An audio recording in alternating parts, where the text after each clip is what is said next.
So this is the video that I wanted to do basically the day that my computer died, but I decided not to do it because I for some reason felt weird about it, but I still wanted to do it, so I am doing it today. So if you're a person, you have probably experienced this situation more than once, especially if you live in a city over the course of your life. Somebody walks up to you, clearly very probably homeless, at least extremely poor and not living in the best of conditions, and they ask you if you could maybe give them just a small amount of money so they could afford a ticket that they need on public transport to get where they need to go. Maybe their boyfriend kicked them out, or, you know, their mum lives in another town and they need to visit her because she's sick, or they just lost their wallet and it's a very unfortunate situation, but the phone is also dead. Now this is almost definitely a scam. And there's a lot of scams that people who are, you know, begging in the streets will pull in order to, you know, rope you, usually guilt you into giving them money. There's the old classic, I need the money to give life-saving surgery to a kid that I am related to, but which is probably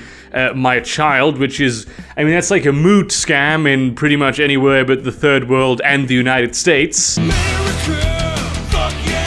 I actually operate a shelter for homeless people is a risky classic, which actually turns out to be true more often than you would think. Even the completely honest, I need to buy food sometimes results in them buying drugs. It's just a bunch of different scams, all designed in a way that they will pull at your heartstrings. However, here's the thing.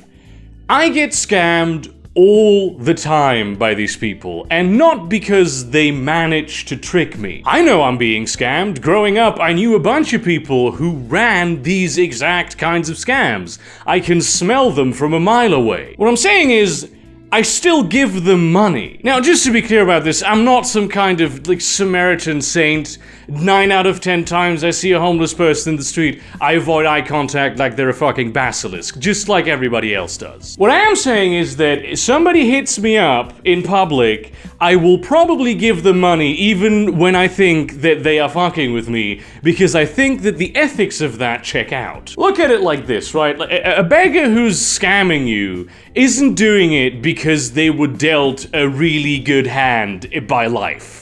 They're some of the most impoverished people in society, and they'd probably much rather be doing something else to make money, but this is what they have to resort to. And most of the time, they're not even lying to you because they're trying to be malicious. They're doing it so they themselves can keep some last final modicum of pride, because that's all they have left in life. Also, there happens to be a lot of people who think that giving people money for food is bad, but giving them money to start a business, as if a homeless person would ever be in the position to do any of that, is like better, so, you know, they lie in order to be more effective at what they do. And look, I am poor myself. I'm part of the precariat, with a situation which the whole, like, computer busting thing very much demonstrated, because it almost ruined me if it hadn't been for the community. But even as poor as I am, like $2 or even $5 in, like, my financial accounting is like a rounding error. To me, that's not actually a lot of money.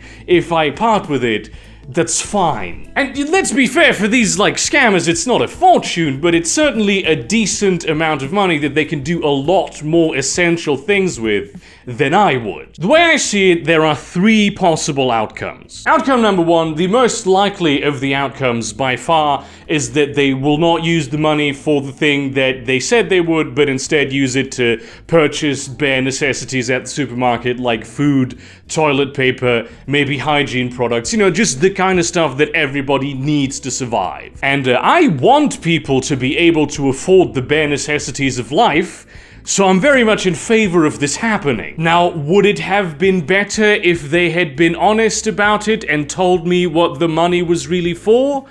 Sure. But, you know, for most people, the heartstring scams just are much more likely to work. So that is what they would do. And also, if they are doing it in a scam type of way, not to, like, extract more money, but also to keep this last modicum of pride that is all they have left, I'm not gonna be the guy who demands that they debase themselves in front of me because I was so gracious to give them the currency that will buy them half a mediocre sandwich. Outcome number 2 is that they really actually are gonna be using the money for the exact thing that they told me they would. See, the thing about scams is that they need to be plausible, and reality creates much weirder and out there situations every single day than any scammer would even dare use to get money out of you. I mean, could you imagine actually losing your wallet? Maybe it was stolen from you alongside your phone, or maybe your phone is dead and you're just stranded in the middle of a cold, uncaring city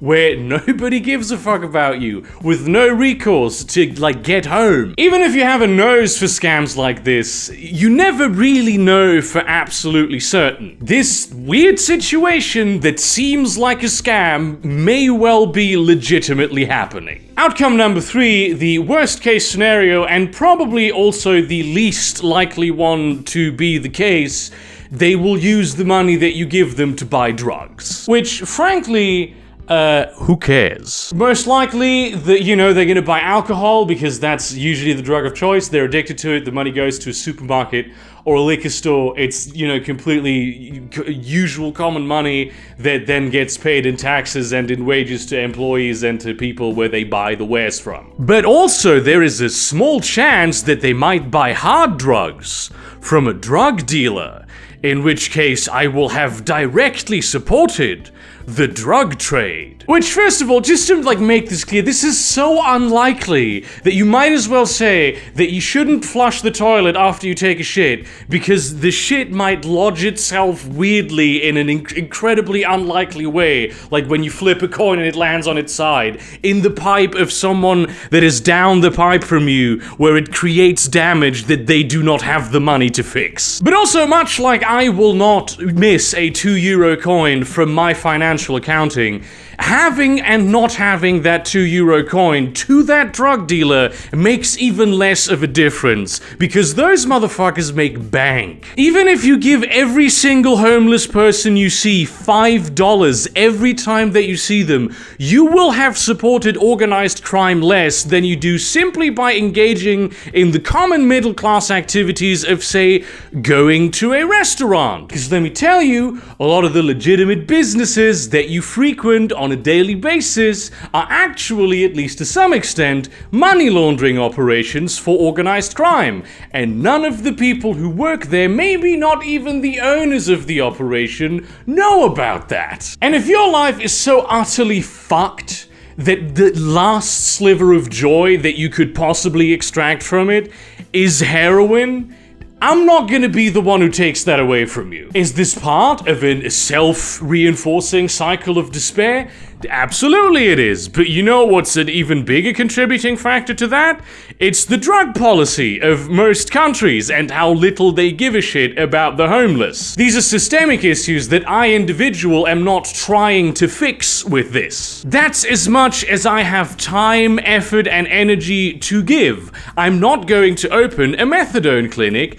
It's just not something I have the resources for. So basically, there's a low but reasonable chance that they're actually stuck in a situation that looks like a scam. There's a huge chance that they will spend that money on things that you also spend money on, which is the bare necessities, and frankly, you know what, also maybe occasionally a luxury or two, because these people are also human beings and they deserve dignity. Which, I mean, just to say this, right?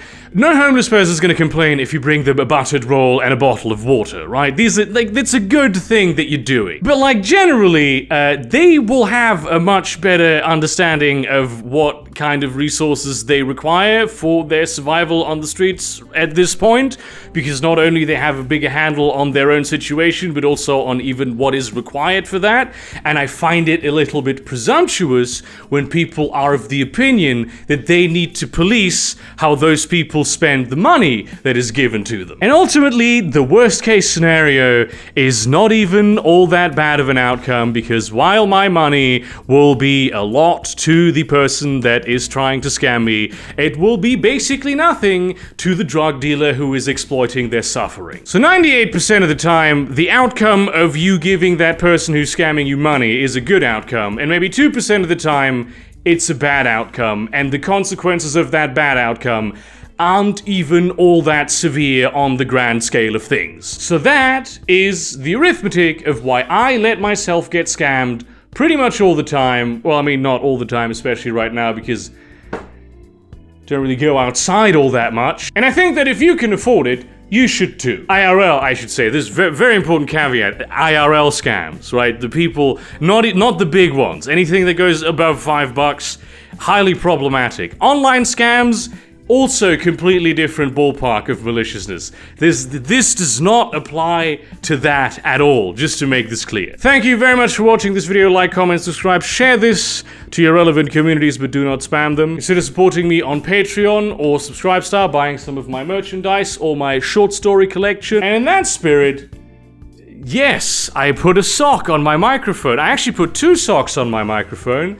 And there's this red one, and there's the other one beneath it as a pop filter. And I'm really curious if anyone can figure out what color the sock underneath this one is. Will you get anything for guessing? Absolutely not. Thank you very much for watching, and see you around, cunts.